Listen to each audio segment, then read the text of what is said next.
আমাকে কোনো হেল্প করে না, আমার ডাইরেক্টলি পাপন সাহেব বলে দিয়েছে ওরে আজীবনের জন্য সাসপেন্ড করো। মানে ওয়ান অফ দ্য বেস্ট গিরিঙ্গিবাজ যদি থাকে সে হলো নান্নু ভাই আমাদের। পাপনের নাম পাপন বলছে দেখে আমার মা, তোর মা সময় বয়স রুবেল যে করছিল, তা রুবেলটা তোরা জেলের ভিতরে কেমনে জেল থেকে নিয়ে আসছো। আমরা বাংলাদেশের জন্য কোনো কিছু করি নাই, আমরা তেল মারি না কখনো, মিডিয়ার সামনে আসিও নাই। বিসিবির একটা লোক নাই যে আমার হেল্প করছে, যে আমি কত কষ্টে ছিলাম। অবশ্যই এটা অনেক বড় শিকার, কারণ হলো সিলেক্টরদের ইম্পর্টেন্ট। আমি যদি আজকে বোর্ড মিটিং এ থাকি, সিলেকশন কমিটিতে যদি আমি থাকি আজকে, তাহলে আপনার অনেক প্লেয়ার নিয়ে কথা ওঠে এখানে যে একে নেওয়া যায় নাকি বা একে নেওয়া যায় নাকি। যখনই একজন বা দুইজন বলে যে না, তখন সিলেক্টর যদি ওই প্লেয়ারটা যতই ভালো খেলে, মানে যতই ভালো বল করে বা ভালো ব্যাটিং করে, অ্যাটলিস্ট যদি তারা যদি একটু সাপোর্ট করে যে না এই প্লেয়ারটা একবার চান্স দেওয়া দরকার, ঠিক আছে, তাহলে হয়। ওই সময়টা তারা চুপচাপ থাকে।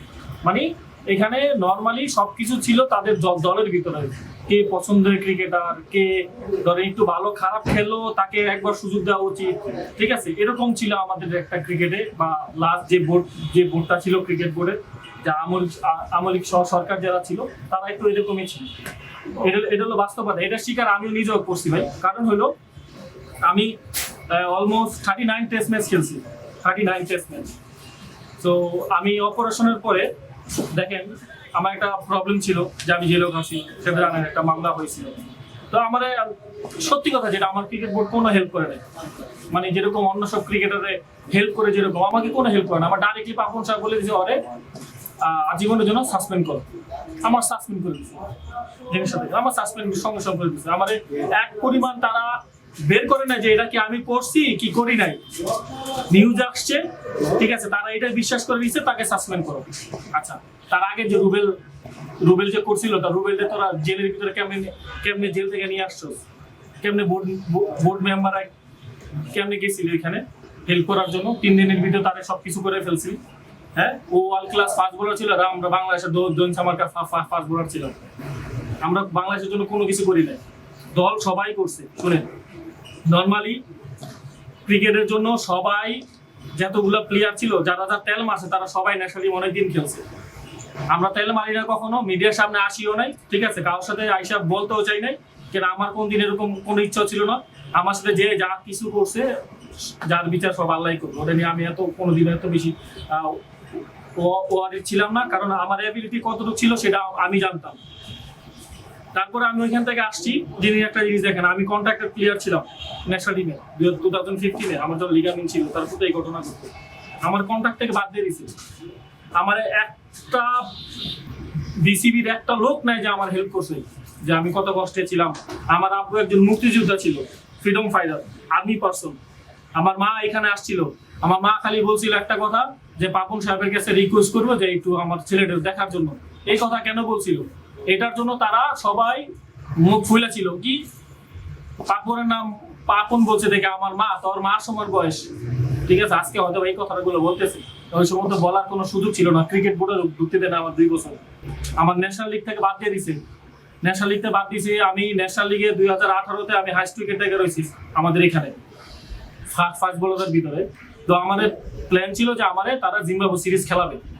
আমি হয়তো বা তাদের কাছে নতুন, আমি এতগুলো টেস্ট খেলছি, তখন আমি অলমোস্ট 39 টেস্ট ম্যাচ খেলে ফেলেছি।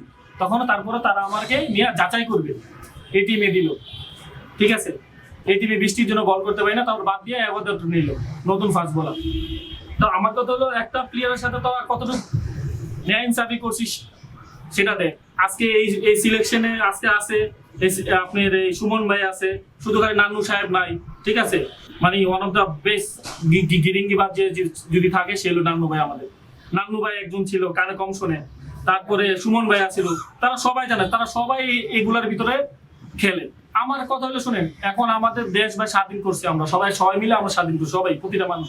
তো এখন এইসব মানুষ যেগুলা গিরিঙ্গি করে, এগুলা ক্রিকেট বোর্ডে থাকা উচিত না। বাস্তবতা যেটা ভাই, এখন আমাদের নতুন প্রেসিডেন্ট আসছে, কি কয় ফারুক ভাই, আমরা তাকে চিনি। সে আমাদেরকে আজকে থেকে না, যখন আমি বাংলাদেশ টিমে ঢুকবো বা আমি যখন ছোট ছিলাম ক্রিকেট খেলা শুরু করছি, তখন থেকে ফারুক ভাই আমি চিনি, ফারুক ভাই আমাকে চিনি, আমরা জানি, ঠিক আছে।